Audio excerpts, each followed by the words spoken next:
Oi pessoal, bem-vindos de volta aqui a mais um vídeo e hoje nós vamos falar sobre o tema o culto ao corpo na sociedade contemporânea. Se você quer saber mais sobre esse tema ou sobre esse eixo temático, quer aumentar o seu repertório, quer abrir as suas ideias para fazer uma redação desse tema, fica aqui nesse vídeo.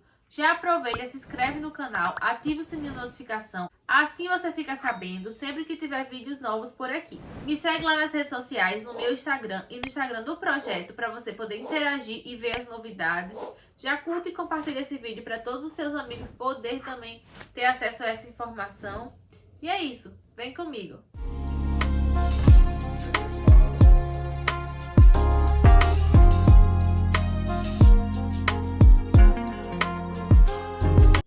Começar a falar sobre esse tema, eu quero que vocês saibam que aqui no link da descrição você vai encontrar a proposta de redação com os textos motivadores e o tema, para que vocês possam fazer a redação e treinar. E se quiserem, entra no grupo do Telegram, o link está aqui embaixo também na descrição, e aí você pode entrar em contato comigo, que eu corrijo semanalmente os temas. A primeira coisa que a gente faz quando vê um tema, e aqui o que a gente tenta fazer nesse vídeo, é interpretar o tema, a frase, para que a gente não fuja do tema, como tem acontecido nas outras semanas com os outros temas. Nos temas anteriores, nós tivemos temas um pouco restritos. Então, no Enem, você pode ter caminhos para combater tal coisa, dificuldades para combater tal coisa. Então, você pode falar sobre a problemática em si, você pode falar sobre os problemas, depende do que a frase disser para vocês.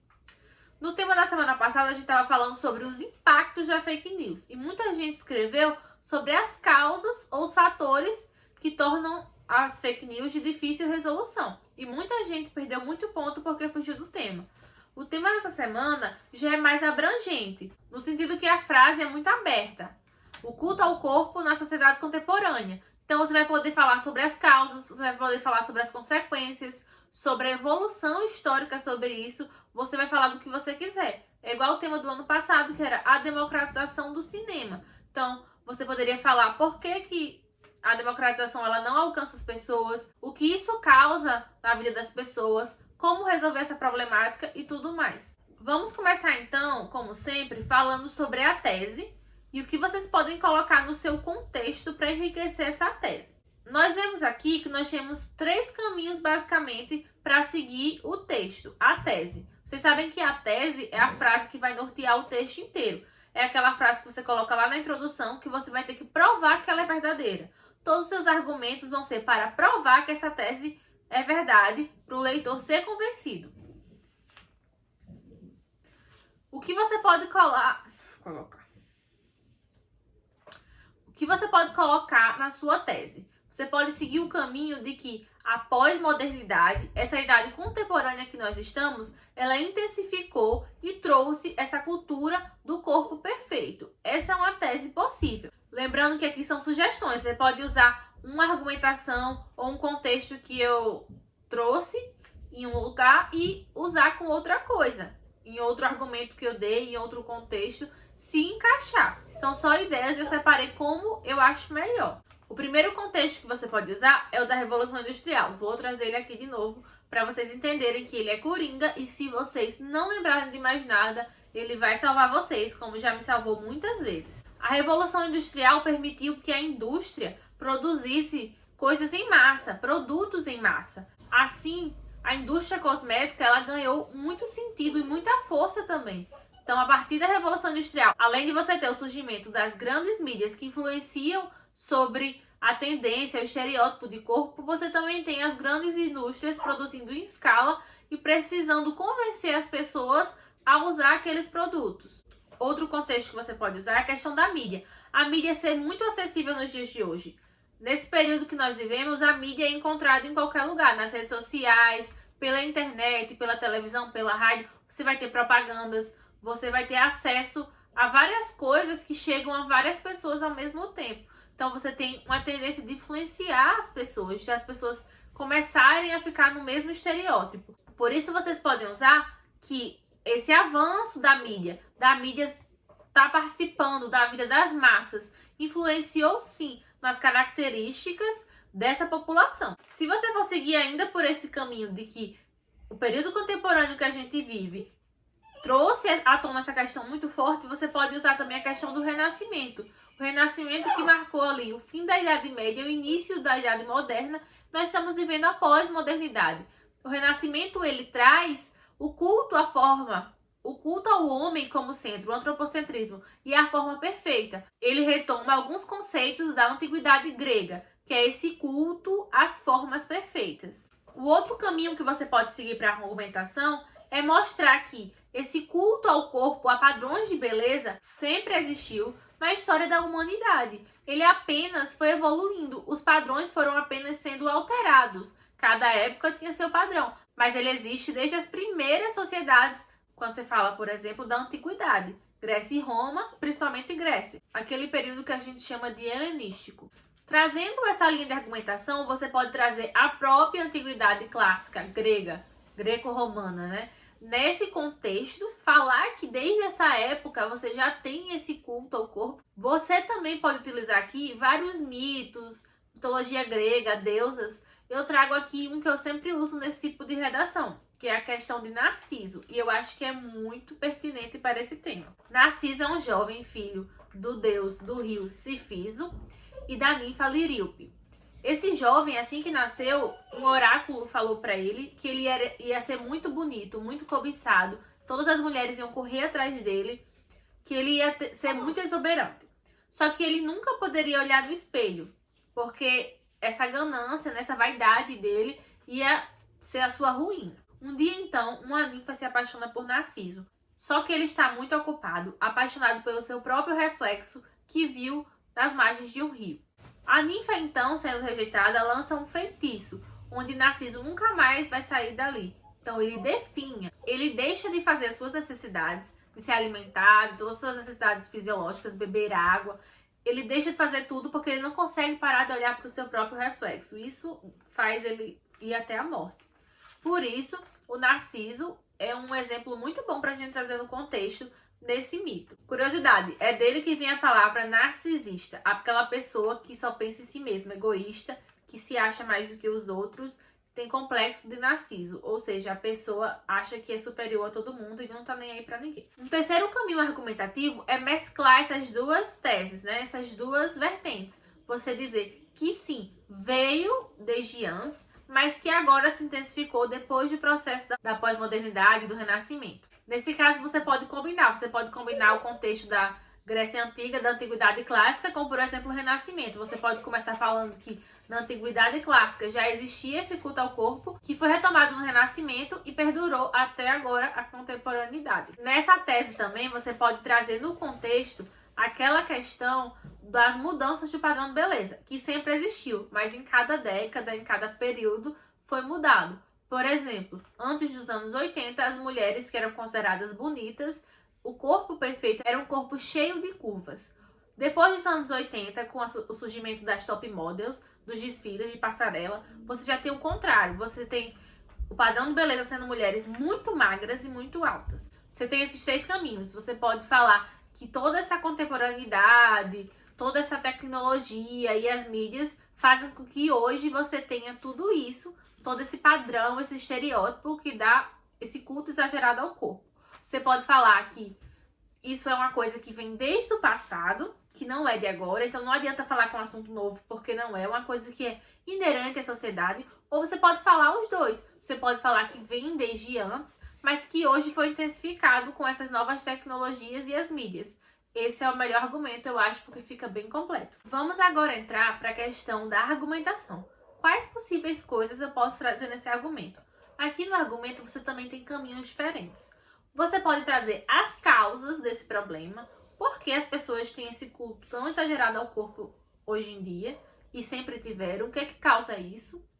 Ou você pode trazer as consequências, o que isso causa na sociedade, na vida das pessoas, ou você pode trazer a argumentação de causa e consequência, trazendo o porquê as pessoas chegam a esse ponto e o que isso interfere na vida delas, que é um tipo de argumentação bem legal. Entrando na questão das causas, a primeira coisa que eu trago para vocês é a questão da beleza como produto no capitalismo.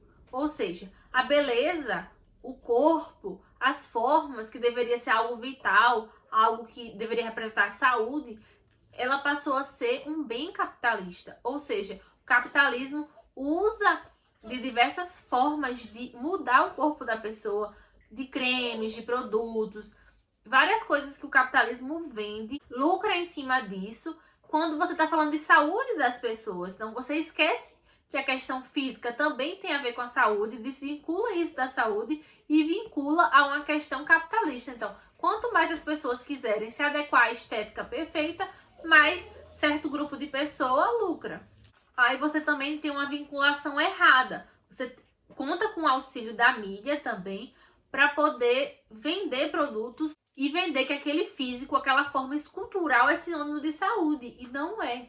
Não é porque a pessoa é extremamente magra ou extremamente musculoso que ela é a pessoa mais saudável. Outra coisa que a gente pode citar aqui como argumento de causa é a questão da mídia apresentar os estereótipos. Como assim? A mídia não traz a diversidade de pessoas. Você vê sempre aquele mesmo grupo de pessoas ali nas novelas, nos comerciais. São pessoas brancas, altas, magras, musculosas. Sempre pessoas no mesmo estereótipo. Então você começa a pensar, todo mundo é assim, as pessoas que estão na novela, os artistas, e eu não sou assim. Eu tenho que tentar chegar ao mais próximo disso. Isso porque a mídia não traz essa diversidade. Hoje em dia você tem um pouco mais de inserção de outros grupos sociais, das pessoas com maior peso, dos negros, algumas pessoas LGBTs, mas ainda é algo muito básico e pequeno em relação a todos esses anos de supremacia de um tipo, né, do estereótipo que foi firmado pela mídia. Ainda nesse argumento, além de você trazer a questão nesse argumento da falta de diversidade, da questão da falta de representatividade, você também pode trazer a questão da globalização. Foi a globalização que permitiu que a gente assistisse filme dos Estados Unidos, de Hollywood, que esse estereótipo alcançasse além do seu próprio país. Então você tem estereótipo que ele acaba sendo igual em todas as mídias, em toda a publicidade mesmo. Outra coisa que pode trazer também esse culto exagerado ao corpo é o aparecimento das redes sociais, principalmente como o Instagram, onde você tem pessoas se exibindo, vitrines, onde as pessoas procuram autoafirmação. E ali nas redes sociais você vê uma mentira. As pessoas mostram o que querem. E as pessoas veem as fotos editadas, montadas em um ângulo já escolhido, né? Uma foto fora de contexto, totalmente modificada, e as pessoas acreditam que a pessoa é daquele jeito. Ah, eu acordei com a cara linda assim. Ah, eu sou linda 24 horas por dia. Ah, eu tenho isso, eu tenho aquilo. Então as pessoas têm uma falsa ilusão de que estão fora do padrão e que o padrão é aquilo. Outra questão é a questão dos padrões inalcançáveis. Então a sociedade está sempre colocando novos padrões. Quando você alcança o padrão que você queria, surge outro padrão muito mais longe. Então você nunca está totalmente dentro do padrão. Você nunca está satisfeito com o seu corpo. Você nunca acha que está perfeito, porque os padrões estão sempre sendo mudados justamente para serem alcançados. Por quê? Porque as coisas que a gente quer, a gente vai comprar, a gente vai correr atrás, a gente vai gastar dinheiro. Se eu já cheguei no padrão, eu não vou movimentar esse mercado. E a última coisa que eu vou trazer para vocês é uma coisa bem interessante. Eu li isso uma vez em uma revista, a questão de as mulheres nessa sociedade patriarcal, elas têm muita capacidade para ser muito mais. Elas têm capacidade para dominar muitas áreas. E para que essas mulheres ficassem sendo dominadas, elas não passassem, por exemplo, os homens na sociedade machista, foram criados padrões inalcançáveis também para que as mulheres nunca estivessem felizes. Então, por mais que elas tenham uma boa vida financeira, um bom trabalho, tenha casa, um relacionamento bom, filhos, seja lá o que ela quiser, ela sempre vai se sentir diminuída, ela nunca vai se sentir completamente feliz ou bem consigo mesma, porque ela sempre vai estar fora do padrão. Por isso que a sociedade traz padrões inalcançáveis para as mulheres. É bom refletir sobre isso. Trazendo o outro lado da argumentação agora, vamos falar um pouco sobre as consequências desse culto exagerado ao corpo na sociedade e nas pessoas. Primeira coisa que você pode falar é que esse culto exagerado ao corpo, ele traz um transtorno dismórfico corporal, ou síndrome dismórfica corporal. Você também pode chamar de distorção da imagem. Nesse distúrbio, a pessoa ela fica se olhando no espelho direto. Ela sempre se acha feia, ela sempre acha que tá faltando alguma coisa. Só que, pra gente classificar como transtorno, você tem que ir no médico, você tem que fazer várias avaliações. Isso tem que atrapalhar a vida da pessoa. A pessoa tem que sofrer uma ansiedade gerada por isso, que gere uma angústia na pessoa e que acabe diminuindo a capacidade funcional do indivíduo. Ou seja, o indivíduo passa a não fazer certas coisas, deixa de fazer suas funções, porque não consegue parar de pensar nisso. Aí você tem um outro argumento que você pode trazer, que é a vigorexia. A vigorexia é um tipo do distúrbio que a gente acabou de ver. É uma especificação.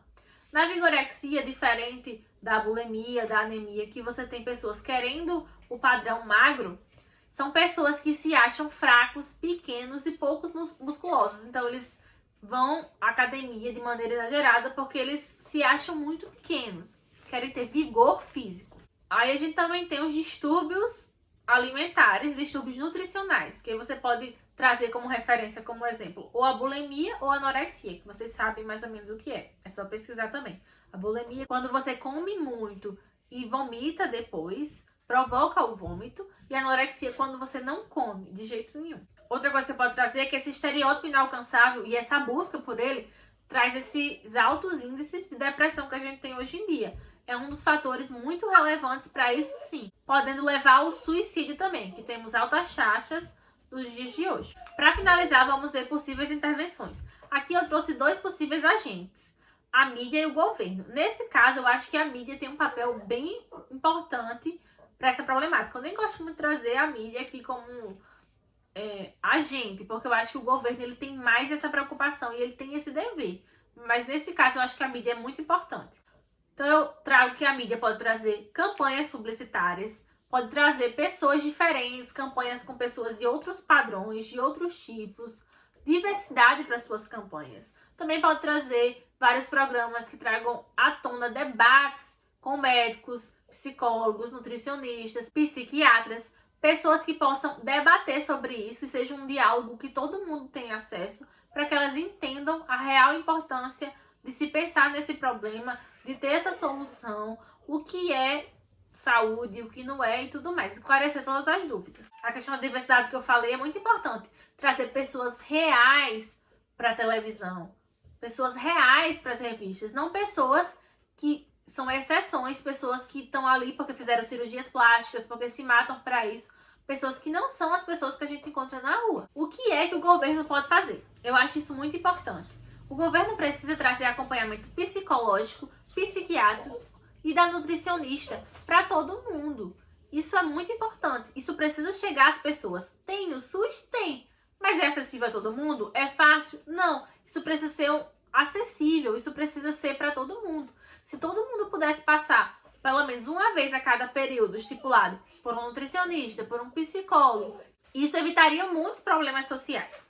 O governo também precisa trazer meios de vida saudáveis para as pessoas, como esporte, como lazer, que seja acessível também. E não só uma camada social. Então, acho que deu para vocês pensarem um pouco mais sobre o tema. É um tema bem clichê, porque todo mundo treina há muitos anos, pode cair a qualquer ano, então a gente não pode deixar de falar. E é um tema muito interessante, tem muita coisa e faz a gente refletir sobre coisas que a gente estava com os olhos fechados muitas vezes. Então é isso, até a próxima. Um beijo.